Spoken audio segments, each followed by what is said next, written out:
आदाब, इस्तकबाल है। आप देख रहे हैं प्राइम डिबेट। 2019 लोकसभा चुनाव की हर गुजरते दिन के साथ सरगर्मियां बढ़ रही हैं।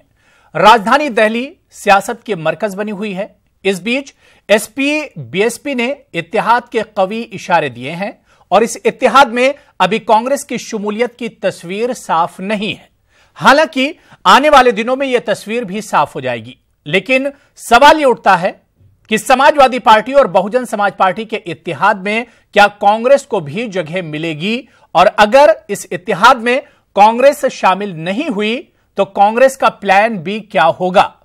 हालांकि इस बीच मरकज की मोदी सरकार ने सवर्णों के रिजर्वेशन का ऐलान करके सबका ध्यान अपनी जानिब खींच लिया है। अपोजिशन जहां इस रिजर्वेशन को लॉलीपॉप से ताबीर कर रही है, वहीं सरकार के इस कदम से अपर कास्ट तबका खुश है और सरकार एक तीर से कई शिकार करने के फिराक में है। इन्हीं दोनों इश्यूज पर हम प्राइम डिबेट में बात करेंगे, लेकिन सबसे पहले हमारी ये रिपोर्ट देखिए।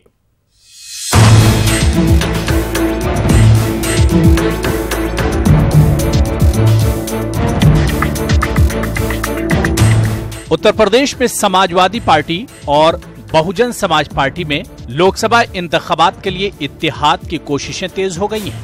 बहुत जल्द इस इत्तेहाद पर बाकायदा ऐलान भी किया जाएगा। इस इत्तेहाद में बाज़ छोटी जमातों को भी शामिल करने के लिए बातचीत की जा रही है, जबकि इस इत्तेहाद में कांग्रेस की इम्कानी शमूलियत के बारे में अभी तस्वीर साफ नहीं है। कांग्रेस भी इस इत्तेहाद के बारे में साफ जवाब देने से बच रही है। हम ये चाहते थे कि जो ताकतें बीजेपी के खिलाफ लड़ना चाहती हैं वो सब एकजुट हो जाएं। ये देश का एक जो है वो आज मूड है, देश की जनता का, जनमानस का मूड है, लेकिन हमसे कोई बातचीत किसी ने अभी कोई की नहीं है, हमें मालूम नहीं है। इस बीच मरकज की मोदी सरकार ने बड़ा फैसला लेते हुए माशी तौर से पसमानदा आला जात के लिए 10% रिजर्वेशन का ऐलान किया है। यह रिजर्वेशन तालीम और नौकरियों में दिया जाएगा। अब रिजर्वेशन का कोटा 49.5% से बढ़ाकर 59.5% हो जाएगा। सरकार को रिजर्वेशन लागू करने के लिए आइन में तब्दीली करनी पड़ेगी। बड़ा सवाल यही उठता है कि 2019 लोकसभा इंतखाबात से पहले आलाजात के रिजर्वेशन के क्या माने निकाले जाएं? इसे चुनाव से पहले आलाजात के लिए तोहफा समझा जाए या महज लॉलीपॉप? बड़ी देर कर दी मेहरबान आते आते है? और ये भी चुनाव के वक्त में, जिसका कोई लॉजिस्टिक समझ में आता नहीं है।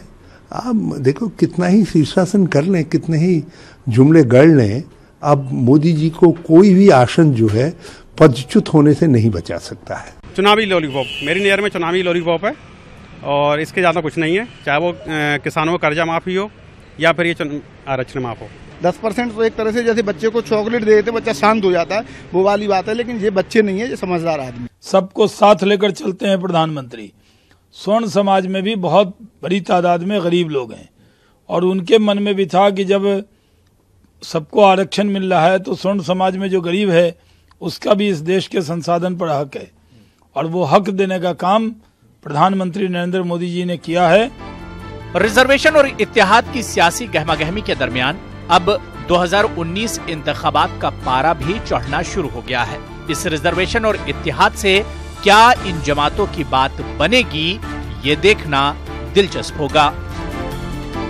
Bureau report, news 18 Urdu. तो अभी उत्तर प्रदेश में समाजवादी पार्टी और बहुजन समाज पार्टी के इत्तेहाद की तस्वीर एक तरह से साफ भी नहीं हो पाई थी कि मरकज में मरकजी हुकूमत ने रिजर्वेशन का शगुफा छोड़ दिया। हालांकि रिजर्वेशन की यह डगर कितनी मुश्किल या आसान है यह तो आने वाले दिनों में पता चलेगा, लेकिन 2019 चुनाव नजदीक है और उससे पहले इसे मरकजी हुकूमत और मोदी हुकूमत का मास्टर स्ट्रोक जरूर कहा जा सकता है। इन्हीं इश्यूज पर हम बात करेंगे। कुछ खास मेहमान मेरे साथ प्राइम डिबेट में जुड़े हुए हैं। बहुत जल्दी अपने मेहमानों का हम आपसे तारुफ करा दें। मेरे साथ नईम अब्बास साहब हैं जो कि लीडर हैं बीएसपी के, शिलभ मणि त्रिपाठी साहब हैं, स्पोक्स पर्सन हैं बीजेपी के, रजा रिजवी साहब हैं, सीनियर जर्नलिस्ट, और फरहत राइस खान साहब हैं, स्पोक्सपर्सन एसपीएस के, वो भी मेरे साथ जुड़े हुए हैं। और कुछ देर में समाजवादी पार्टी के स्पोक्सपर्सन और पॉलिटिकल एनालिस्ट सर्वकमल दत्ता साहब भी मेरे साथ इस डिबेट में जुड़ जाएंगे। अपने तमाम मेहमानों का बहुत इस्तकबाल करते हैं प्राइम डिबेट में। सबसे पहले रजा रिजवी साहब, आपसे ही शुरुआत करना चाहेंगे। पहले यूपी के अलायंस की हम बात कर लेते हैं, जिस इत्तेहाद का चर्चा है उसकी हम बात कर लेते हैं, यानी समाजवादी पार्टी और बहुजन समाज पार्टी का 2019 चुनाव से पहले अलायंस। कैसे इसे देखा जाए रजा रिजवी साहब? देखिए, ये गठबंधन जो है, जब बहुजन समाज पार्टी का एक भी मेंबर ऑफ पार्लियामेंट जो है लोकसभा में नहीं पहुंचा, तो मायावती को ये महसूस हो गया था कि कहीं ना कहीं हमें कोई गठबंधन करके ही हम मजबूत हो सकते हैं। लेकिन गठबंधन भी उससे किया है कि जब 2012 में समाजवादी पार्टी सरकार बन रही थी, उस वक्त नेता मुलायम सिंह यादव ने भी ये कहा था कि भाई जो मूर्ति बनी हुई है मायावती की, जो मूर्ति काशीराम की बनी हुई है, इसको हम लोग फावड़े से जो है हमारे कार्यकर्ता उखाड़ के फेंकेंगे। लेकिन जब बाढ़ आती है और बाढ़ में छप्पर के ऊपर सांप भी बैठा रहता है और इंसान भी बैठा रहता है, जब उनको अपनी जिंदगी जीने की वो होती है, तो फिर वो छप्पर पे बैठते हैं और बहते चले जाते हैं, लेकिन सांप इंसान को काटता है ना इंसान सांप को मारता है, क्योंकि उन दोनों को अपनी जिंदगी और सर्वाइवल की चिंता रहती है, इसकी चिंता नहीं रहती। तो अब यहाँ जो है भारतीय जनता पार्टी ने जिस तरीके से 2014 में समाजवादी पार्टी को 5 सीट दे करके 5 सीट जीत करके समाजवादी पार्टी ने अपने घर वालों, अपने खानदान वालों को ही जो है आम जनता ने जिता करके उनका जो है समाजवादी पार्टी का अपना एक वर्चस्व उत्तर प्रदेश में खाली 5 सीट दे करके, और लोकसभा में बहुजन समाज पार्टी का तो इस वक्त भी लोकसभा में कोई मेंबर ऑफ पार्लियामेंट नहीं, और कांग्रेस को 2 सीट दे दिया।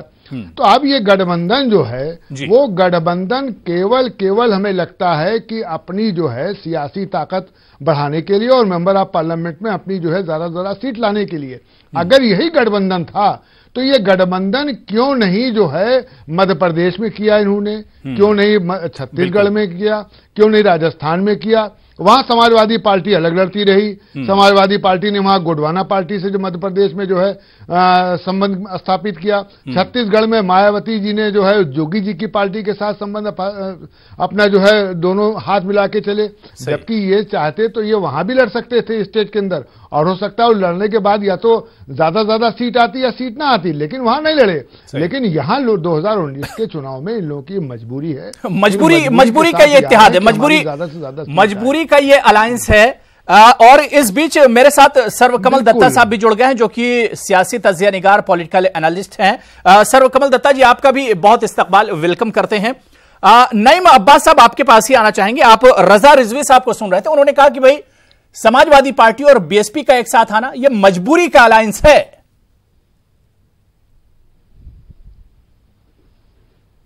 अबू भाई, मेरी समझ में नहीं आया कि रजा साहब पता नहीं कौन सी चीज़ें निकाल के लाए। मुझे ऐसा लग रहा था कि कहीं वो बीजेपी के स्पोक पर्सन की तरह बोल रहे थे, बिल्कुल वो एक जर्नलिस्ट की तरह नहीं बोल रहे थे। और ना उन्होंने देखा कि देश में आज क्या माहौल बन रहा है, देश में जिस तरीके के साथ देश के जनता के साथ जो मजाक मोदी सरकार ने किया, योगी सरकार ने किया, वो सब भूल गए। उन्होंने एक बार नहीं बताया कि हाँ ये गठबंधन देश हित में जरूरी है या नहीं है। आज जिस तरीके का माहौल देश के नईम अब्बास जी, रजा रिजवी साहब को आपने ध्यान से नहीं सुना। उन्होंने सवाल उठाया, उन्होंने कहा कि मध्य प्रदेश में भी आप 2 करोड़ नौकरियां देने की बात, नईम अब्बास साहब, वो 2 करोड़ नौकरियां नहीं मिली। नईम अब्बास साहब, रजा रिजवी साहब को आपने लग रहा है ध्यान से नहीं सुना। उन्होंने कई पॉइंट आपके सामने रखे। उन्होंने कहा कि मध्य प्रदेश में आखिर ये रिजर्व ये गठबंधन या इत्तेहाद मध्य प्रदेश में क्यों नहीं हुआ था? नहीं आया कि देश में आज महंगाई की मार कितनी बढ़ गई है, कहां डीजल, कहां पेट्रोल, डॉलर। आज दाल सब्जी लेने के लिए भी आदमी को सोचना पड़ रहा है। नहीं साहब, मुझे लग रहा है आप तक मेरी आवाज नहीं आ रही है। कि आज आप मेरी समझ में नहीं आता कि किस तरीके से आगे नहीं अब्बास, आप तक मेरी आवाज आ रही है? बहुत शॉर्ट आ रही, मुझे आवाज कम आ रही है सर। ठीक है, ये प्रॉब्लम, इस प्रॉब्लम को दूर करके फिर मैं आपके पास आऊंगा, उसके बाद मैं आपके पास आऊंगा। सर्वकमल दत्ता जी, आपका भी मैं जो चीज रजा रिजवी साहब कह रहे थे, नईम अब्बास साहब, मैं थोड़ी देर में आपके पास आऊंगा। सर्वकमल दत्ता जी, जो बात रजा रिजवी साहब कह रहे थे कि जो अलायंस हो रहा है, जिस अलायंस की शुरुआत हुई है, जिस इत्तेहाद की समाजवादी पार्टी और बीएसपी की, हालांकि उसमें अभी कांग्रेस की तस्वीर जो एक तरह से साफ नहीं है, कैसे इस अलायंस को आप देखते हैं? इसकी हकीकत को कैसे आप देखते हैं सर्वकमल दत्ता जी? आभू भाई, अगर मैं अब हकीकत बताऊं तो मेरे भाई को शायद फिर लगेगा कि मैं भाजपा के प्रवक्ता की तरह बात कर रहा हूं, जैसे किसी और एक्सपर्ट के बारे में भी उन्होंने ये राय दिया है। पर इसका मतलब ये नहीं कि मैं सच्चाई बोलने से चूक जाऊंगा। जो सच्चाई है, जो हकीकत है, वो मैं बयान जरूर करूंगा। ज्यादा देर तक आपकी डिबेट पे रोक नहीं पाऊंगा क्योंकि मुझे किसी और जगह पे जाना है, तो इसलिए जल्दी जल्दी जितने सारी चीजें हैं वो कहने की कोशिश करता हूं जी। मैं बिल्कुल मानता हूं कि अगर राष्ट्रीय लेवल पे अगर ये महागठबंधन अगर था तो राष्ट्रीय परिपक्ष में होने की आवश्यकता थी ना। आपने मध्य प्रदेश में आपने गठबंधन क्यों नहीं किया? आपने राजस्थान पे क्यों नहीं किया? आपने छत्तीसगढ़ पे क्यों नहीं किया? आपने झारखंड पे क्यों नहीं किया? आपने बिहार पे क्यों नहीं किया? सिर्फ यूपी के परिपक्ष में आपकी ये गठबंधन है। अगर केवल यूपी के परिपक्ष में ये गठबंधन है तो मैं तो कहूंगा कि ये दो छोटे छोटे दल का दल बंधन है। ये महागठबंधन है नहीं, ये छोटे छोटे दलों का लोकल लेवल पे बंधन है। और केवल ये यूपी के परिपक्ष में नहीं है, आप अगर देखेंगे बंगाल से जिस तरह की सुगबुगाहट हो रही है महागठबंधन को लेके, या फिर तेलंगाना से जो चीजें हो रही है, या फिर आंध्रा से जो हो रही है, हर पूरे भारत के परिपक्ष में अगर देखा जाए तो हर क्षेत्र में छोटे छोटे दल बंधन। सर्वकमल दत्ता जी, अब इस चीज को छोड़ दीजिए कि ये अलायंस जो है, ये इत्तेहाद जो है, ये गठबंधन जो है दूसरे रियासतों में क्यों नहीं हुआ?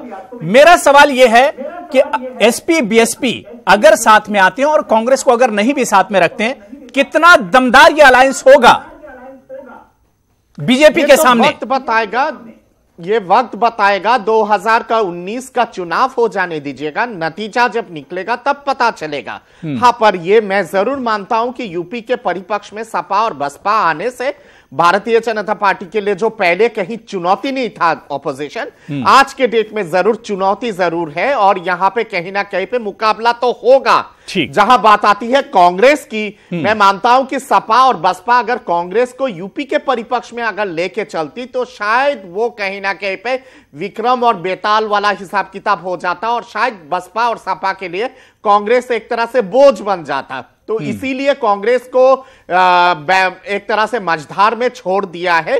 पर यहां पे एक चीज जानने की बहुत आवश्यकता है कि राष्ट्रीय परिपक्ष में अगर एक महागठबंधन की अगर बात अगर हो रही है तो मैं मानता हूं कि तीसरे मोर्चा या फिर चौथे मोर्चा जो भी हो, वो उस राष्ट्रीय परिपक्ष में महागठबंधन तब तक नहीं कर सकती है जब राष्ट्रीय परिपक्ष में कांग्रेस को उस गठबंधन में ना शामिल करें। बिल्कुल, अभी क्योंकि अभी पिक्चर बाकी है, अभी तस्वीर सर्वकमल दत्ता जी बाकी है, अभी उसमें जाहिर सी बात है कि पूरा फैसला एक तरह से नहीं हो पाया है। फरहत रईस खान साहब, शलभ मणि त्रिपाठी जी आपके पास आऊंगा। मैं चाह रहा हूं कि सबका कमेंट लेके उसके बाद आपके पास आता हूं, क्योंकि जो भी अलायंस आजकल हो रहे हैं वो मेरे ख्याल से एनडीए और बीजेपी के सामने ही हो रहे हैं। फरहत रईस खान साहब, सपा और बसपा का अलायंस हो रहा है और कहा जा रहा है कि इसमें यूपी की छोटी मोटी जो पार्टियां होंगी उन्हें भी जोड़ा जाएगा। आप लोग इस अलायंस को, इस इत्तेहाद को किस तरह से देख रहे हैं? देखिए, अगर माननीय अखिलेश जी को वाकई में भारतीय जनता पार्टी को हराना है तो निश्चित तौर पे बगैर माननीय शिवपाल सिंह यादव जी के बगैर पॉसिबल नहीं है। क्योंकि अगर दोनों को जोड़ भी दिया जाएगा तो 45 सीटें उनकी, 18 उनकी, और डबल भी कर देते तो 120-130 होगा। और एक बहुत इंपॉर्टेंट बात यह है कि बहुजन समाज पार्टी जो आज गठबंधन में जा रही है, कल को बीजेपी को सपोर्ट कर देगी तो जिम्मेदारी कौन लेगा इसकी? भाई, बिहार में क्या हुआ? एनडीए के विरोध में सरकार बनी, आज क्या हुआ? जनता के साथ धोखा हुआ? नहीं हुआ। जनता के साथ बिल्कुल धोखा हो गया। इस तरीके से माननीय शिवपाल सिंह यादव जिस तरीके से काम कर रहे हैं, और बिल्कुल ये बात हम बता दे रहे हैं कि हम लोग किंग मेकर के रूप में काम करेंगे भारतीय जनता पार्टी को हटाने में। बगैर हमारे भारतीय जनता पार्टी को हराना आसान नहीं होगा। ठीक है। शलभ मणि त्रिपाठी जी, सर्वकमल दत्ता जी एक चीज कह रहे थे कि ये जो गठबंधन बन रहा है, जिसकी शुरुआत एक तरह से हो चुकी है समाजवादी पार्टी और बहुजन समाज पार्टी, हालांकि कांग्रेस का क्या रोल इसमें होगा अभी वो तस्वीर साफ नहीं है, लेकिन सर्वकमल दत्ता जी ने इतना जरूर कहा कि 2014 के मुकाबले में 2019 में बीजेपी को यूपी में मुश्किल होगी अगर यह गठबंधन बनता है। नहीं, देखिए 2017 में भी ये गठबंधन उत्तर प्रदेश में हुआ था, क्योंकि हम लोग उत्तर प्रदेश की बात कर रहे हैं तो उत्तर प्रदेश पे ही सीमित होकर अपनी बात कहता हूं कि 2017 में भी ये गठबंधन हुआ और बहुत से सियासी पंडितों ने, बहुत से विश्लेषकों ने ये कहा कि बस अब तो इस बार तो बहुत कुछ बदलाव होने जा रहा है। दो लड़कों को दिखाया गया, मीडिया ने भी बहुत तवज्जो दी, लेकिन आप देखिए नतीजा क्या हुआ। 325 सीटों पर पहुंची भारतीय जनता पार्टी। हम तो चाहते हैं कि कांग्रेस को भी गठबंधन में शामिल कीजिए। आइए लड़िए, और यहाँ पे शिवपाल जी के भी साथी हैं, आकर लड़िए। नहीं आज अरे भाई कांग्रेस और सपा तो थी ना। अगर अखिलेश जी ने कांग्रेस को मजबूत नहीं समझा होता या कांग्रेस ने अखिलेश जी को मजबूत नहीं समझा होता तो भला गठबंधन क्यों होता? ये तो उनकी चॉइस थी। हम और आप क्यों बताएं कि कौन था कौन नहीं था? ये तो दो इकट्ठे हुए, दोनों एक दूसरे से दोस्ती हुई, दोनों ने एक दूसरे को तौला, मापा और मजबूती से आके लड़ने का प्रयास किया। लेकिन आप 2017 में देखिए कि बिल्कुल तहस नहस कर दिया। हम तो चाहते हैं कि 2019 में आए, शिवपाल जी की पार्टी के भी साथी बोल रहे हैं ये भी आए और 51% से ज्यादा श्री नरेंद्र मोदी जी के नेतृत्व में हम वोट लेकर आएंगे और इस देश को दिखाएंगे कि ये तमाम जो डर बंधन कर रहे हैं, मैं इसको डर बंधन कहता हूं, ठग बंधन पुरानी बात हो गई।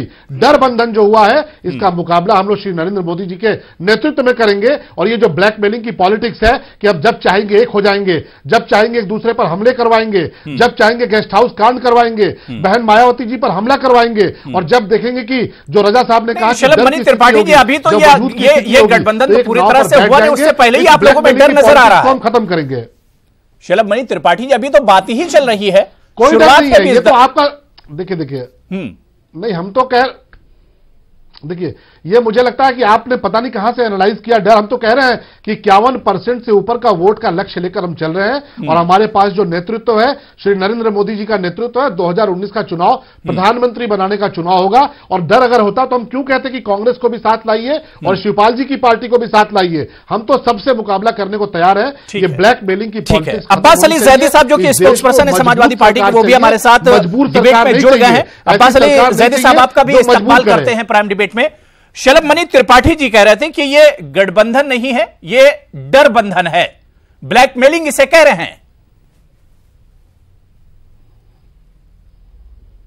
अबू रैना भाई, जाहिर सी बात है कि शलभ भैया जिस दल के नुमाइंदगी कर रहे हैं यहाँ पर, उस दल के प्रधान सेवक ने पूरे 5 साल अपने मन की बात की और शलभ भैया भी अपने ही मन की बात कर रहे हैं कि वो चाहते हैं कि गठबंधन। ठीक है, अब्बास अली साहब आपके पास आता हूं, कुछ ऑडियो प्रॉब्लम आ रहा है। नईम साहब, नईम अब्बास से इसका जवाब ले लेते हैं। नईम अब्बास साहब, शलभ मणि त्रिपाठी जी का जवाब दीजिए। जो डर है वो उनके चेहरे पे दिखाई दे रहा है, ये सबको पता है और बीजेपी के भी चेहरे पे सबको दिखाई दे रहा है कि क्या होने जा रहा है, इनका सफाया होने जा रहा है, इसीलिए इनको घबराहट है। ये अपने गठबंधन की बात क्यों नहीं करते? क्यों इनके जो गठबंधन के साथी हैं वो क्यों इनको छोड़ के जा रहे हैं? आप ओम प्रकाश राजभर इनको छोड़ के जा रहे हैं, शिवसेना अकेले लड़ने की बात कर रही है। आप देखिए जितनी भी इनकी पार्टियां हैं, जो इनके सहयोगी पार्टनर हैं, वो इन्हें क्यों छोड़ रहे हैं? इस वजह से छोड़ रहे हैं कि इसमें सिर्फ 2 आदमियों की चलती थी, सिर्फ मोदी जी और अमित शाह जी इसके बिल्कुल हैंडल करते थे और किसी का सिर्फ है ही नहीं। क्यों आज फिर दोबारा से चिराग पासवान ने कहा कि इन्हें 3 तलाक पे और बाकी गौतम अडानी जी की भी चलती थी, इनको नुकसान होने जा रहा है। आप देखिएगा, मैं ये चैलेंज के साथ कह सकता हूं कि 2019 में जैसे आचार संहिता लगेंगी, जो इनके 44 जो पार्टनर है ना, वो भी इनको छोड़ के चले जाएंगे। क्योंकि आप ये बताइए किस बिना पे कह सकते हैं कि 51% वोट लेके आ जाएंगे? क्या इन्होंने युवाओं को रोजगार दे दिया? क्या राम मंदिर बना दिया? क्या गंगा की सफाई कर दी इन्होंने? क्या स्मार्ट सिटी ले आए? एक स्मार्ट सिटी भी लेके आए। आज क्या इन्होंने एजुकेशन पे जो बात करी थी वो एजुकेशन कर दिया? आप मुझे बताइए, 21 एम्स बनाने की बात करी थी, 21 एम्स बना दिए। आप देखिए, देश को गुमराह करने का काम अगर किसी ने किया है तो मोदी जी ने किया है। शायद आपको ऑडियो प्रॉब्लम महसूस कर रहे हैं। अब्बास अली जैदी साहब, शलभ मणि त्रिपाठी ने एक मिसाल 2017 की दी। उन्होंने कहा कि यूपी में 2017 में भी एक गठबंधन हुआ था, लेकिन बीजेपी के सामने वो इत्तेहाद नहीं टिक सका था। सर, हालात बदलते हैं अबू भाई, और हालात बिल्कुल चेंज हो चुके हैं। 2014 के हालात में 2014 में 2 साल का अंतर है। आप देखिए वो हालात के खिलाफ बड़ी परिवर्तन के नाम पर इस देश में एक बहुत बड़े बहुमत की सरकार आई थी। और 2014 जैसे हालात तो हैं नहीं, इसलिए क्योंकि बहुत बड़ा बहुमत था सरकार का और 5 साल तक लगातार सरकार को अपने संकल्प पत्र के इर्द गिर्द काम करना था, जो कि किया नहीं जी। रोजगार दिया नहीं, किसानों की क्या हाल की है सब जानते हैं, जीएसटी के जरिए कैसे डकैती डाली है, छोटे व्यापारियों को बर्बाद करने का काम किया, ये सब जानते हैं। लेकिन हम ये बात जरूर कहेंगे कि ये अधिकार है शलभ भैया का कि वो मन की बात करें कि कौन रहे गठबंधन में कौन नहीं रहे। अरे अभी बहुजन समाज पार्टी की राष्ट्रीय अध्यक्षा बहन सुश्री कुमारी मायावती जी का और हमारे राष्ट्रीय अध्यक्ष जी की सिर्फ एक मुलाकात हुई है। अब उस मुलाकात के आप गठबंधन के अर्थ निकालिए, गठबंधन का स्वरूप क्या होगा, ये पहले से जो आप इतना चिंतित हैं, अगर 5 साल वाकई इस देश की मूल समस्याओं को लेकर चिंतित होते, अगर इस देश में संविधान के अनुसार चलाने के लिए चिंतित होते, भीड़ तंत्र के हवाले इस देश को न कर देते। इस देश में आप गाय के बराबर ही सम्मान अगर मनुष्यों को भी देते, अगर इस देश में आपने अर्थव्यवस्था को संभालने का काम करते, तो आपको ये चिंता नहीं होती। लेकिन आपको कोई अधिकार नहीं पहुंचता कि आप गठबंधन पे प्रश्न उठाएं। 40 छोटे बड़े लेकिन अब्बास अली जैदी साहब, छोटे बड़े दलों राज की बात भी बता दीजिए। अब्बास अली जैदी साहब, कहा जा रहा है कि कांग्रेस की तस्वीर अभी साफ नहीं है, पिक्चर अभी क्लियर नहीं कि इस गठबंधन में कांग्रेस होगी या नहीं। अबू रेरा भाई, अभी शुरुआत हुई है। अभी देखिए 5 प्रदेशों के चुनाव समाप्त हुए हैं, अब 100 दिन के लगभग बचा है। 100 दिन के अंदर अब शुरुआत हुई है। अभी हमारे माननीय राष्ट्रीय अध्यक्ष जी की मुलाकात हुई है, अभी तो शुरुआत हुई है। थोड़ा सा और इंतजार करने की आवश्यकता है कि ये स्वरूप सामने हो जाएगा। हाँ, इतना हम आवश्यक करना चाहते हैं उत्तर प्रदेश के माध्यम से, उत्तर प्रदेश की जनता के माध्यम से, उत्तर प्रदेश के नौजवानों के माध्यम से, यहाँ की महिलाओं के माध्यम से, यहाँ के किसानों के माध्यम से, कि इस देश को नए साल में एक नई सरकार और एक नया प्रधानमंत्री देने का काम अखिलेश यादव जी जरूर सुनिश्चित करेंगे। हम इस बात को आश्वस्त करना चाहते हैं। ठीक है, सर्वकमल दत्ता जी, आप कुछ रिएक्शन देना चाह रहे हैं? मैं तमाम जितने सारे राजनीतिक पार्टी के जितने पैनलिस्ट हैं विपक्ष से, उनसे एक सवाल पूछना चाहता हूं कि महागठबंधन के प्रधानमंत्री कौन? ये बहुत महत्वपूर्ण सवाल है, क्योंकि अभी बंगाल से जो गूंज आ रही है, वहां पे कहीं ना कहीं पे एक मुहिम छेड़ा गया है कि अगला प्रधानमंत्री ममता बनर्जी बंगाल से।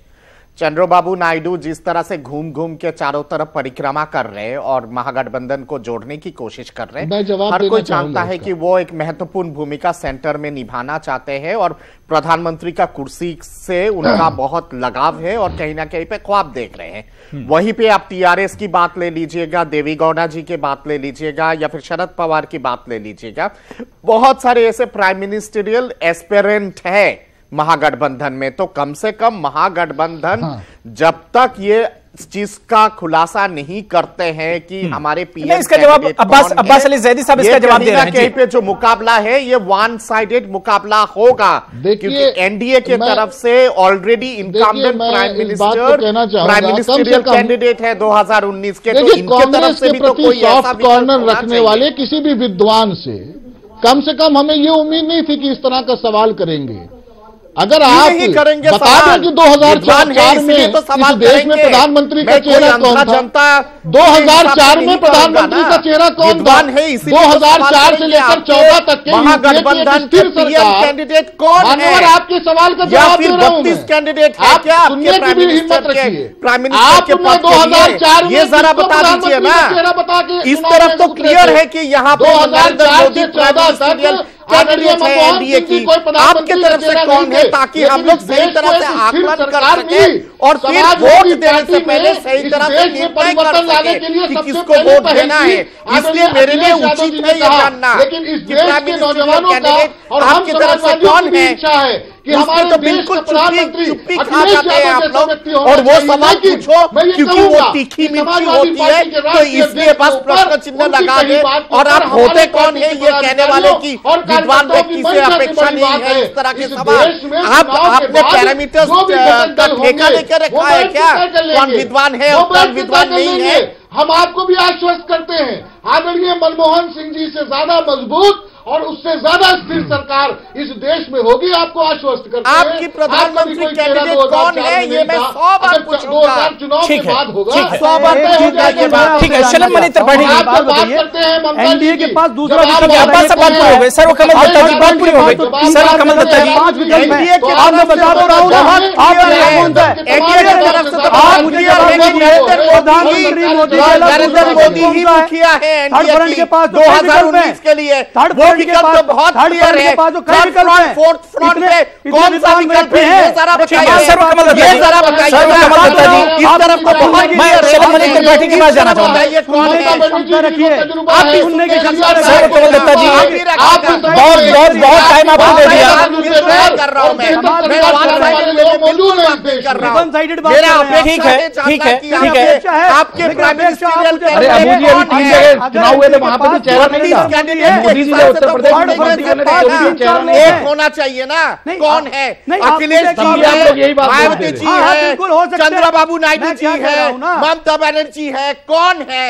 महागठबंधन 2004 में कौन था? अंदर 2004 में किस प्रधानमंत्री? सर्वकमल दत्ता जी, देखिए अभी उसमें टाइम है और अभी उसमें टाइम है। सबसे आपको बताना जरूरी है। सर्वकमल दत्ता जी, मेरा अधिकार है जानना, मेरा अधिकार है महागठबंधन का कैंडिडेट कौन है वो मेरा अधिकार है जानना। उठाया है तो एक नहीं बढ़ेगा। ठीक है भाई। सर्वकमल दत्ता जी, सर्वकमल दत्ता जी, बात हो गई, आपकी बात हो गई। जानना। अरे सुन तो ठीक है। शलभ मणि त्रिपाठी जी, आज मोदी जी ने मास्टर स्ट्रोक खेलते हुए अपर कास्ट को रिजर्वेशन दिया है। अब इस पर सवाल ये उठाया जा रहा है कि यूपी में जिस तरह से महागठबंधन हो रहा है या 3 राज्यों में बड़ी जो शिकस्त हुई, उसकी वजह से ये बड़ा कदम सेंट्रल गवर्नमेंट को उठाना पड़ा। नहीं, देखिए, पहली बात तो यह है कि हम बहुत सालों से इसको लेकर मांग उठ रही थी कि एक बहुत बड़ा तबका है जो गरीब है और जाति धर्म से परे हटकर गरीब है, उसका भी विकास होना चाहिए। और निश्चित तौर पे जो काम पिछले 70 सालों में नहीं हुआ, प्रधानमंत्री जी ने आज उस काम को किया। यह मील का पत्थर स्थापित होगा, क्योंकि बहुत से ऐसे लोग हैं जिनको वास्तव में आरक्षण की जरूरत है। वो बहुत से अलग अलग वर्गों से आते हैं जिनको आरक्षण का लाभ नहीं मिल रहा, और मुझे नहीं लगता कि इसको लेकर कोई सियासत होनी चाहिए। इस कदम का तो स्वागत होना चाहिए। जो लोग इसका विरोध करेंगे निश्चित तौर पर जनता के सामने बेनकाब होंगे, क्योंकि अपने आप में गरीबी भी अपने आप में एक जाति है, गरीबी भी अपने आप में एक धर्म है, और ऐसे लोगों को आगे लाने का, मुख्य धारा में जोड़ने का काम प्रधानमंत्री जी ने किया है। निश्चित तौर पर यह स्वागत योग्य कदम है और इसको लेकर निश्चित तौर पर लोग इस बात को याद करेंगे। जहां तक बात है महागठबंधन को लेकर, जिसको लेकर हम चर्चा कर रहे हैं, तो निश्चित तौर पर प्रधानमंत्री जी के नेतृत्व में इस देश की जनता ने देखा है कि पहली बार ईमानदारी से किस तरह से काम हुआ है। एक मजबूत सरकार ने काम किया है, और जो लोग महागठबंधन बनाना चाहते हैं, स्वागत है, वो बनाए। वो मजबूर सरकार लेकर आना चाहते हैं, वो ब्लैकमेलिंग की सरकार लेकर आना चाहते हैं। यहां पर बैठे हुए हमारे भाई अगर आज राम मंदिर को लेकर सवाल उठा रहे हैं तो ये भी मोदी जी की देन है, वरना ये तो राम मंदिर के विरोधी थे, ये तो राम मंदिर के खिलाफ बोलते थे। आज अगर ये राम मंदिर की बात उठा रहे हैं तो यही मोदी जी की ताकत है, यही भारतीय जनता पार्टी की ताकत है। अपर कास्ट हिंदुओं को यानी आला जात के हिंदुओं को 10% रिजर्वेशन का ऐलान किया है। ये एक बड़ा कदम है, लेकिन इसके पीछे बहुत सी पेचीदगियां भी हैं। इसी पर हम लगातार बात कर रहे हैं। कुछ खास मेहमान मेरे साथ जुड़े हुए हैं। नईम अब्बास साहब, ब्रेक पर जाने से पहले शलभ मणि त्रिपाठी कह रहे थे कि 70 साल में जो काम नहीं हुआ वो मोदी जी ने कर दिखाया है। और मेरा सवाल इसलिए आपसे है क्योंकि मायावती जी कई बार इस इशू को उठा चुकी हैं। वो चाहती थी कि अपर कास्ट के जो गरीब, जो पसमानदा हिंदू हैं, उन्हें रिजर्वेशन मिलना चाहिए। अबू भाई देखिए, 2 चीजें इसके अंदर हैं। पहली बात तो ये है कि इन्होंने बहुत देर कर दी इस बिल को लाने में, ठीक है ना। मुझे नहीं लगता कि ये इनकी मंशा है कि इस बिल को लेके आएंगे। दूसरी बात, सिर्फ अभी आपने बताया कि अपर कास्ट के हिंदुओं को मिलने वाला है। जिस तरीके की बात करते हैं कि सबका साथ सबका विकास, तो मेरा एक सवाल है, यहाँ त्रिपाठी जी भी बैठे हैं, इनसे मेरा एक सवाल है कि इन श्रवणों में अपर कास्ट में एक मुसलमान कास्ट भी आती है जिसमें 4 कास्ट होती हैं, सैयद, शेख, मुगल, पठान। क्या इनको भी ये रिजर्वेशन मिलेगा? मैं पूछना चाहता हूं इनसे। दूसरी बात यह है कि अगर ये कहते हैं कि हाँ इनको भी मिलेगा, तो मैं इसका सम्मान करता हूं कि हाँ इन्होंने सबके साथ और सबके विकास की बात कही है। अगर ये कहते हैं सिर्फ और सिर्फ ब्राह्मण, बनिया, गुजर, जाट इनको ही मिलने वाला है, तो इन्होंने फिर सबका साथ सबका विकास नहीं, फिर इन्होंने भेदभाव की है बात कही है, और हम इसका स्वागत करते हैं क्योंकि इसलिए जी अब्बास अली जैदी साहब आप कुछ कह रहे हैं। शलभ मणि त्रिपाठी जी से आपका हम जवाब लेंगे। अब्बास अली जैदी साहब, समाजवादी पार्टी मुलायम सिंह यादव जी का भी ये एक दैरीना ख्वाब था कि अपर कास्ट जो स्वर्ण है उन्हें रिजर्वेशन मिलना चाहिए। शलभ मणि त्रिपाठी ने कहा कि जो काम किसी ने नहीं किया था वो मोदी जी ने कर दिखाया है। देखिए अबू रहरा भाई, आपने जो सवाल किया है हम उसके दो हिस्सों में जवाब देंगे। पहला सवाल समाजवादी पार्टी के राष्ट्रीय अध्यक्ष आदरणीय अखिलेश यादव जी का सदन के अंदर भी और सदन के बाहर भी एक सीधा सा स्टैंड है कि क्या सरकार ने जातिगत आधार पर जनगणना मुकम्मल करा ली है इस मुल्क में? अगर मुकम्मल करा ली है तो उसको आप सार्वजनिक करिए। इस मुल्क में यह तय हो जाना चाहिए कि किस आबादी की, किस जाति की कितनी आबादी है। फिर हम आपको इसका दूसरा बताते हैं कि कुल के हम कहते हैं कि संविधान में जो आरक्षण का प्रावधान है वो गरीबी उन्मूलन कार्यक्रम के तहत नहीं था। यह आरक्षण का प्रावधान इसलिए था कि वो हजारों हजार साल तक जिनको जाति के आधार पर प्रताड़ित किया जाता था, और आज भी इस सरकार में देखने को मिला कि साहब घोड़ी नहीं चढ़ने देंगे और दक्षिण टोले से बाहर नहीं निकलने देंगे, ठहरोगे रहोगे तो दक्षिण टोले में। इसको सामाजिक बराबरी के लिए लाया गया था। लेकिन हम कहते हैं कि अगर आप वाकई 50% के बैरियर को तोड़ना चाहते हैं, जो कि आप इतना आसान भी नहीं है, क्योंकि यहां पर हम ये बताना चाहते हैं कि इंदिरा साहनी केस में और तमाम ऐसे केसेस हैं जिसमें नजीर मौजूद है कि चुनी हुई सरकार भी जो बेसिक मंशा है संविधान की उसमें संशोधन नहीं कर सकती, और करने का प्रयास हुआ है तो सुप्रीम कोर्ट ऑफ इंडिया ने उसको रोकने का भी काम किया है। इनको आरक्षण नहीं देना है, इनको सिर्फ गुमराह करना। और हमको अफसोस है इस बात का कि सर्वण समाज को इस बार इन्होंने उनकी गरीबी का मजाक उड़ाने का काम किया है। अगर आपको वाकई दिलचस्पी थी कि सबको शामिल कर लिया जाए तो आपने जो जनगणना कराई थी उसको डिक्लेयर करते और आबादी के अनुपात पे सबको आरक्षण दे दीजिए। आप इस देश में किसी को शिकायत न रहे कि साहब हमारे साथ इस मुल्क के लोकतंत्र ने इंसाफ नहीं किया। लेकिन आप शलभ मणि त्रिपाठी जो हकीकत एक तरह से बयान कर रहे हैं अब्बास अली जैदी साहब की 50% का जो रिजर्वेशन का एक कोटा होता है वो पहले से मुकम्मल हो चुका है, कंप्लीट हो चुका है 49.5%। अब 10% फिर से रिजर्वेशन की बात, क्या वाकई में गुमराह करने के लिए इस रिजर्वेशन का शगुफा छोड़ा गया है? देखिए, जो लोग कुछ नहीं कर पाए आज उनको लग रहा है, सिर्फ जिन्होंने भाषणों में कहा कि नहीं जो गरीब सामान्य वर्ग के लोग हैं उनको भी अधिकार मिलना चाहिए, जो सिर्फ अपने बयानों में बोलते रहे, सरकार चलाते रहे 15 साल लेकिन दिया कुछ नहीं, केवल बोलते रहे, आज उनको तकलीफ हो रही होगी क्योंकि प्रधानमंत्री जी ने करके दिखाया है। और निश्चित तौर पर आप देखिए एक बहुत बड़ा तबका है जिसको विकास की राह में जोड़ना है। जहां तक बात हमारे बसपा के साथी ने मुझे लगता है कहीं ये शब्द, अरे सुनिए अरे बात सुन लीजिए ना, बात सुन लीजिए, आपने बोली अपनी बात। बसपा के साथी प्रवक्ता ने जो बात पूछी, मुझे जानकारी, जहां तक मेरी जानकारी है कि उसमें कहीं हिंदू शब्द नहीं है, उसमें कहीं हिंदू शब्द नहीं है कि केवल हिंदू को मिलेगा, सामान्य वर्ग के जो लोग भी होंगे उनको मिलेगा। तो निश्चित तौर पर एक बराबरी के भाव से एक सबका विकास हो सके। और बाकी मुझे लगता है कि बसपा के जो साथी हैं उनको सपा के साथी से ये सवाल जरूर पूछना चाहिए कि जब मायावती जी ने दलितों के लिए प्रमोशन में रिजर्वेशन किया था तो समाजवादी पार्टी ने क्या किया, कैसे वापस किया? ये सवाल जरूर है कि इसे किस तरह से लागू करेंगे। दूसरी बात, समाजवादी पार्टी की सरकार में, समाजवादी पार्टी की सरकार में दलित अफसरों के साथ किस तरह का रवैया रहा, दलित अफसरों की तैनाती कहा रही है, ये तो ऑन रिकॉर्ड है, आप निकाल कर देख लीजिए। दलित अफसरों को इसे लागू कैसे करेंगे? भेज दिया गया। बड़ा सवाल जो सबने उठाया है कि इसे लागू कैसे करेंगे? क्या इसे आप कल पार्लियामेंट में लेकर आ रहे हैं? आप देखते जाइए, शुरुआत कर दी है भाई, अभी तक तो किसी ने शुरुआत भी नहीं की थी ना, हमने तो शुरुआत कर दी और लागू भी करेंगे। आप देखते जाइए, आप मंशा पर सवाल मत उठाइए।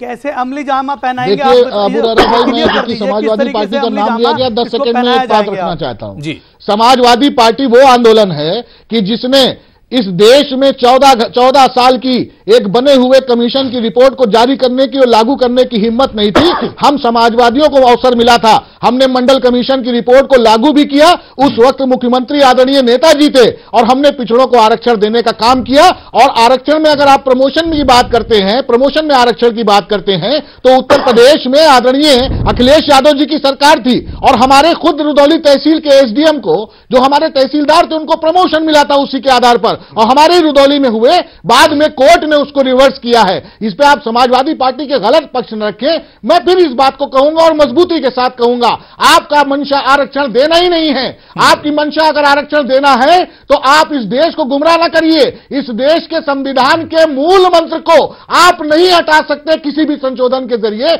यह बात इस देश के सामने साफ हो चुकी है। ठीक है, शलभ मनी आपके पास आ रहे हैं, उससे पहले फरहात रईस, आप क्या कहना चाह रहे हैं? देखिए, भारतीय जनता पार्टी जिस तरीके से इसको लागू करा, इनकी मंशा पे निश्चित संदेह है, क्योंकि अब समय आ गया, 2 महीना 1.5 महीने की सरकार रह गई है और इसके अलावा कुछ नहीं है। और अभी देखिए कितने बिल आएंगे, हो सकता है ये कहते हैं कि 30 लाख रुपए हर एक के अकाउंट में भी आएगा, 1 नौकरी मिलेगी, 3 लोगों को तनख्वाह मिलेगी। झूठी तो बोलना है, जुमलेबाजी करनी है, जैसे पहले करी थी। क्या 2 करोड़ रोजगार मिले? नहीं मिले। 370 हटा? नहीं हटा। बेरोजगारी हटी? नहीं हटी। क्या किया इन्होंने इस देश के अंदर? सिर्फ बेवकूफ बनाना है। और अभी बहुत बहुत लुभाने वाली स्कीमें लाई जाएंगी। ये सब चुनाव प्रचार सामग्री के रूप में इसका काम किया जा रहा है। इसका कोई भी उद्देश्य किसी भी तरीके से इसको हो ही नहीं सकता, क्योंकि 50 से अधिक कैसे हो जाएगा और कैसे इसको लागू कर देंगे? सिर्फ बेवकूफ बना रहे हैं अभी तक, और इस तरीके की कोई भी चीज। ठीक है जी, त्रिपाठी जी।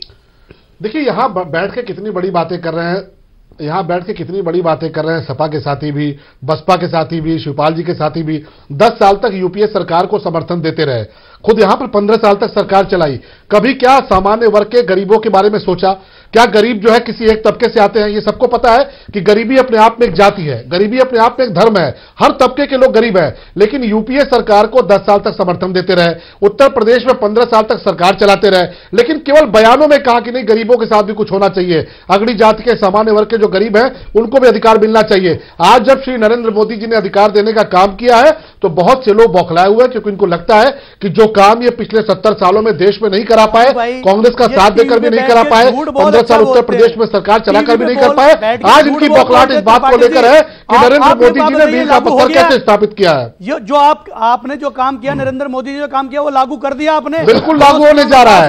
आप क्यों परेशान है? बिल्कुल लागू होने जा रहा है। आप परेशान क्यों है? देर में क्यों है? बिल्कुल लागू होने जा रहा है। देर में क्यों है? 1 महीना आप क्यों परेशान है? आपने क्यों नहीं लागू कर दिया? मायावती जी ने क्यों नहीं लागू कर दिया? अखिलेश जी ने क्यों नहीं लागू कर दिया? 10 साल यूपीए सरकार को समर्थन देते रहे, क्यों नहीं लागू करा दिया? आज हम अगर लागू करने जा रहे हैं तो आपको तकलीफ क्यों हो रही है?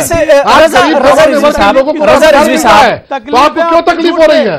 2019 चुनाव से ठीक पहले 10% रिजर्वेशन रिजर्वेशन। आप तो केवल बयान बोलते हैं। इसमें जो सवाल उठ रहे हैं रजा रिजवी साहब कि पहले से मुल्क में 49.5% रिजर्वेशन है सुप्रीम कोर्ट के हिसाब से, 10% ये रिजर्वेशन अब किस तरह से लाएंगे? इसका ऐलान तो कर दिया है काबीना ने, लेकिन इसे लागू कैसे किया जाएगा, इस पर सवाल उठ रहे हैं। ये सही है, कॉन्स्टिट्यूशन में अमेंडमेंट करना पड़ेगा। देखिए, ऐसा है, जो 5 राज्य के चुनाव हुए अबू हुरैरा साहब, तो 5 राज्यों में चुनाव जो हुआ तो उसमें देखा कि नोटा जो है वो ज्यादा दब गया उसके। तो भारतीय जनता पार्टी जो है अपने चुनाव हारने का आंकलन बहुत तेजी से करती है। उसने देखा कि भाई ये क्यों हुआ, कहा भाई एसटी एक जो है वो ऑर्डिनेंस ला दिए, तो उसके बाद जो ऊंची वाली जात वाले जरा नाराज हो गए। अगर यही नोटा नहीं दबता तो हमें लगता है कि स्टेट में जो 5 राज्यों में हुआ, 3 राज्यों में इनका कुछ न कुछ अच्छा वर्चस्व रहता, और लगता है जो 104 और 114 सीट जो मध्य प्रदेश में थी वो बिल्कुल नियरेस्ट हो जाती, हो सकता है आगे भी निकल सकते थे। तो इन्होंने सोचा कि अगर हम ऊंची जातियों पर रिजर्वेशन नहीं लाएंगे तो लोकसभा के चुनाव में नैया पारी में जरा से परेशानी होगी। और यही इन्होंने देखा, अगर हम किसानों के कर्जा माफ नहीं करेंगे तो देखिए एक दिन प्रधानमंत्री का बयान आया भी कि हम पूरे देश में जो है कर्जा माफ करेंगे, लेकिन हमारा कहना यह है कि किसानों का कर्जा माफ करने से किसान जो है वो जो काम करने की एक क्षमता होती है वो आदमी में खत्म हो जाती है, और बैंक की जो लोनिंग होती है वो रजा रिजवी साहब क्या वज़ीर आज़म नरेंद्र मोदी को मजबूरी में ये 10% रिजर्वेशन का ऐलान करना पड़ा? इसका तरीका ये है कि भाई आप उपज बढ़ा दीजिए, उसमें दाम ज्यादा दे दीजिए।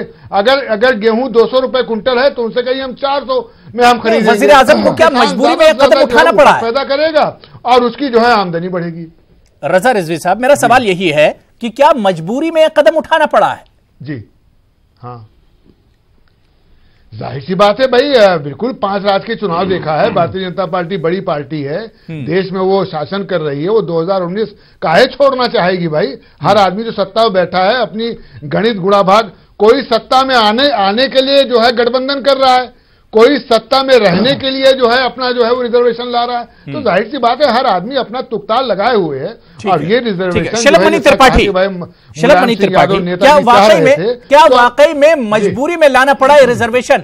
सच्चाई यही है क्या इस रिजर्वेशन के पीछे?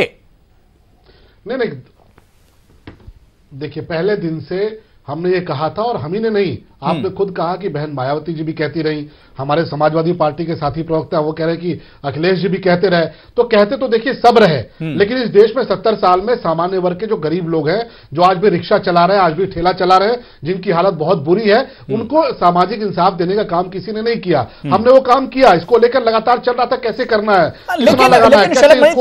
सवाल ये भी उठ रहा है कि 4 साल, पौने 5 साल, 4 साल 8 महीने गुजर गए, उसके बाद इन अपर कास्ट के गरीबों की याद मोदी जी को आई है। आखिर इतना लेट क्यों? देखिए अगर हम कोई भी फैसला चुनाव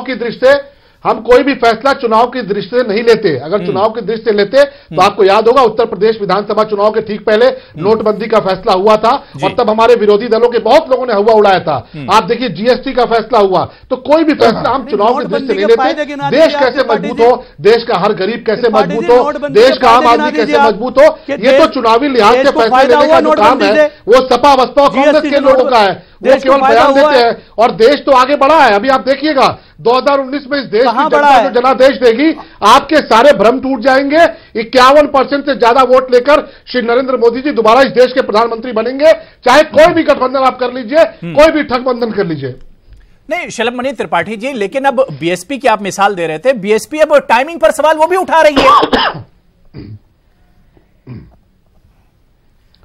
देखिए पहली बात नहीं, मैंने कहा ना, देखिए 4.5 साल का वक्त आप क्यों देख रहे हैं?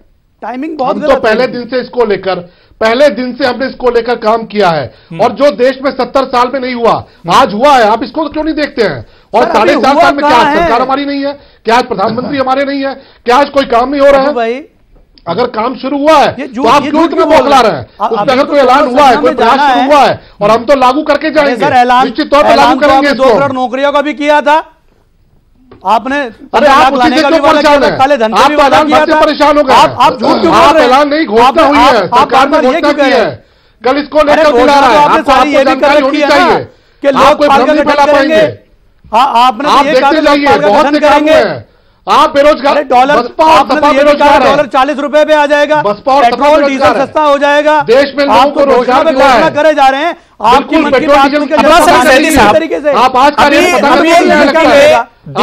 दिल्ली में मायावती जी और अखिलेश यादव जी की मुलाकात हुई, और उसके बाद समाजवादी पार्टी और बीएसपी के करीब आने की चर्चाएं होने लगी, गठबंधन की बातें होने लगी, और इसी बीच में 10% रिजर्वेशन का निकल कर आना, महज इसे इत्तेफाक समझा जाए या इसे मजबूरी समझा जाए? भाई बहुजन समाज पार्टी के जो हमारे साथी, हमारे भाई हैं, जो उन्होंने जो कहा उसको उन्होंने साबित भी किया कि ये टाइमिंग गलत है। लेकिन भारतीय जनता पार्टी जिस तरह की राजनीति करती है उसके हिसाब से ये परफेक्ट टाइमिंग है। ये इस देश को एक गृह युद्ध की तरफ लेके जा रहे हैं। लगातार मौजूदा आरक्षण में दलितों को दलितों से लड़ाने का काम करने का प्रयास कर चुके हैं, पिछड़ों को पिछड़ों से लड़ाने का प्रयास कर सकते हैं, पूरे देश को लड़ाने का काम कर रहे हैं। वजह भी बता देता हूं। सेक्शन 16 के तहत हमारा संविधान यह कहता है कि दलितों को और पिछड़ों को आरक्षण दिया जा सकता है, और फिर वही संविधान आगे चल के कहता है कि 50% से ज्यादा आरक्षण नहीं होना चाहिए। तो वो दलित और वो पिछड़े कि जिनकी आबादी 60-70% है इस देश में, वो खामोश इसलिए हो जाते हैं कि उनको संविधान का सम्मान है। अगर आज आप संविधान के उस 50% के बैरियर को हटाने का काम करेंगे तो अब तक वो कास्ट जिनको लगता था कि हमारी 50% आबादी है, उसके बाद हमको 50% मिला है और आपने 15% आबादी के लिए सीधे 10% किया है, तो इस देश में एक ऐसी वैमनस्यता फैलेगी जो भारतीय जनता पार्टी की राजनीति का पैटर्न है। इस देश में इनको आरक्षण नहीं देना है, इनको भाइयों को भाइयों से लड़ाने का काम करना है, इस देश में अराजकता पैदा करना है ताकि देश का माहौल ऐसा बन जाए कि 5 साल में इनके संकल्प पत्र के आधार पर किए गए वादों का कोई हिसाब जनता न ले। अगड़ी जातियों के आरक्षण पे इतनी तकलीफ समाजवादी पार्टी को आप देखिए। अरे शलभ भैया, हम तो कहते हैं आपने अगर आबादी का पूरा सर्वे करा लिया है, आप अजड़ों की बात न करें। कितनी तकलीफ है समाजवादी देश में रहने वाले हर व्यक्ति को उसकी आबादी के अनुपात में दे दिया कि सामान्य वर्ग के आरक्षण बिल्कुल दिया जाए। अगर आप चेंज कर रहे हैं तो गरीबी के आधार पर परसेंटेज नहीं बढ़ा, क्या किसी और राज्य में परसेंटेज नहीं बढ़ा? आरक्षण कर लीजिए। तकलीफ समाजवादी पार्टी को किस क्यों है? सामान्य वर्ग को अगर आगे बढ़ाने का काम हो रहा है, सामान्य वर्ग में भी गरीब लोग हैं, सामान्य वर्ग में भी बहुत कमजोर तबके के लोग हैं, अगर उनको आगे बढ़ाने का काम हो रहा है, समाजवादी पार्टी छटपटा क्यों रही है? जितनी आबादी पार्टी को छटपटाहट क्यों हो रही है? हम तो सिर्फ बयान में कहना चाहते हैं, आपने भाषण में कहना चाहते हैं सब कुछ, सिर्फ बताना चाहते हैं आबादी को भी, जनसंख्या को भी आधार वर्ग के लोगों के साथ है, जिसकी जितनी आबादी आरक्षण देने का काम किया सरकार ने, उनको आरक्षण दिया जाए। समाजवादी पार्टी इसका समर्थन करती है। ठीक है, शलभमणि त्रिपाठी जी, शलभमणि त्रिपाठी जी, नईम अब्बास ने भी वही बात कही और 15 लाख मिला, सपा 15 लाख पार्टी बेरोजगार है, उस पर भी कुछ बात कर लीजिए, समझ जोड़िए, उस पर भी कुछ बात कर लीजिए। तो बेरोजगार है, तो हमें ईस्ट इंडिया कंपनी ना बनी है, ईस्ट इंडिया कंपनी अब ना बनी है, सिर्फ ईस्ट इंडिया कंपनी शलभमणि